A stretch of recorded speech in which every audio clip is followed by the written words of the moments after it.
Над 120 планинари влюбеници во природата беа дел од меморијалниот марш Стамен Каровски на Осоговските планини. Маршрутата на движење беше главно низ шумска обележана планинарска патека до врвот Панаѓур, висок 1669 метри.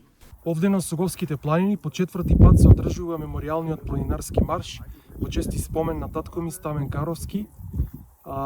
Патеката е долга околу 8 километри, се движи во помешана стаза, така што дел од патеката е во шума, дел е на отворено.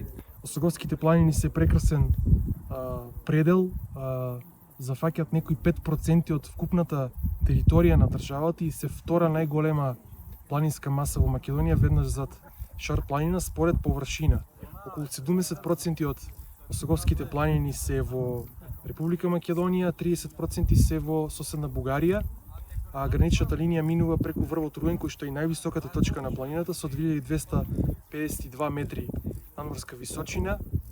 Околу половина од тоа што е во Македонија е заштитено подрачје прогласено во 2020 година од 5-та категорија, што е некоја претходна фаза од прогласување на национален парк.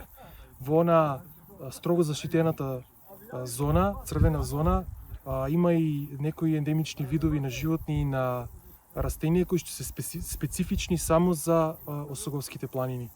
Стамен Каровски беше долгогодишен планинар и член на Осогово. Ги има искачено највисоките врвови на Балканот. Планинарскиот спортски клуб Осогово се сеќава и им оддава почит на сите своји починати членови.